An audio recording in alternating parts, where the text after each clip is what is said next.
Hello everyone. तो आज हम यहाँ पे जुडिशरी से related the most two important topics को कवर करने वाले हैं। और यहाँ पर ये जो दो इम्पॉर्टेंट टॉपिक्स हैं ये यूपीएससी के लिए भी इक्वल ही इम्पॉर्टेंट है। तो आज हम देखेंगे जुडिशियल रिव्यू, जुडिशियल एक्टिविज्म का। तो ये दोनों ही जो पावर्स हैं ये जुडिशियरी की होती हैं और ये कॉन्स्टिट्यूशन को प्रोटेक्ट करती हैं और जस्टिस को इंश्योर करती हैं। अब जुडिशियल रिव्यू क्या होता है, इसमें रिव्यू करती है जुडिशरी कि जो भी गवर्नमेंट ने लॉज बनाए हैं या जो भी गवर्नमेंट के एक्शंस हैं क्या वो कॉन्स्टिट्यूशनल हैं, मतलब कि क्या वो कॉन्स्टिट्यूशन को फॉलो करते हैं, कहीं ऐसा तो नहीं वो कॉन्स्टिट्यूशन को इंडेंजर कर रहे हो।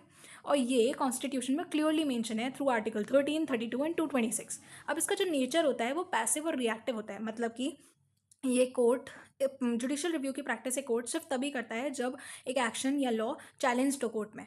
यहीं पे उसका पर्पस ये होता है कि वो लॉ और जो भी एग्जीक्यूटिव एक्शंस हैं उनकी वैलिडिटी को चेक करता है और साथ ही साथ कॉन्स्टिट्यूशन को प्रोटेक्ट करता है। यहीं पे अगर हम जुडिशियल रिव्यू के स्कोप की बात करते हैं तो इनका जो स्कोप है वो लिमिटेड होता है। और इसके एग्जाम्पल हैं, जैसे अगर कोर्ट किसी भी ऐसा जो लॉ है जो भी फंडामेंटल राइट को वायलेट कर रहा है उसको स्ट्राइक डाउन कर सकते हैं। यहीं पर अगर हम जुडिशियल एक्टिविज्म देखते हैं तो जुडिशरी इसमें एक्टिविटी करती है, मतलब कि ये एक प्रो एक्टिव अप्रोच होती है जिसमें जो कोर्ट है वो प्रोटेक्ट करता है फंडामेंटल राइट्स और जस्टिस को प्रमोट करता है। अब यहाँ पे ये कॉन्स्टिट्यूशन में बहुत क्लियरली मेंशन्ड नहीं है बट ये एक जुडिशियल अप्रोच ज़रूर है। अब इनका जो नेचर होता है वो एक्टिव और प्रो एक्टिव होता है कि मतलब कोई भी कोर्ट जो है वो अपने इनिशिएटिव ले सकता है अपने सामने से और इशूज़ को एड्रेस कर सकता है। अब इनका पर्पस ये होता है कि जो भी सोशल जस्टिस है उसे इंश्योर कर सकें, फंडामेंटल राइट को प्रोटेक्ट कर सकें और जो भी ऐसे मुद्दे हैं जो गवर्नमेंट मिस आउट कर रही है उसके गैप्स को वो फिल करें।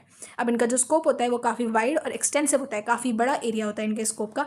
और साथ ही साथ जो कोर्ट है वो लॉज के भी परे जा सकती है जस्टिस को इंश्योर करने के लिए। फॉर एग्जाम्पल यहाँ पर जो कोर्ट है वो डायरेक्ट कर सकती है गवर्नमेंट को कि वो इन्वायरमेंटल प्रोटेक्शन पे ध्यान दें या सिविक्स राइट पे, जो भी मतलब ऐसा है यहाँ पे वो उस पर परफॉर्म कर सकते हैं अपने। अब यहाँ पे इन शॉर्ट ये है जुडिशियल रिव्यू में ये जो है ये सिर्फ लीगैलिटी को चेक करते हैं कि जो लीगल है या नहीं है, तो यहाँ पे रिव्यू करने का काम होता है। वेयर एज जुडिशियल एक्टिविज्म में वो एक्टिवली पार्टिसिपेट करते हैं to ensure justice and also fundamental rights को प्रोटेक्ट करने के लिए। तो आज हमने the most two important topics को कवर किया, that is judicial review and judicial activism. और आई होप अब आपको ये कंप्लीटली क्लियर हो चुका होगा।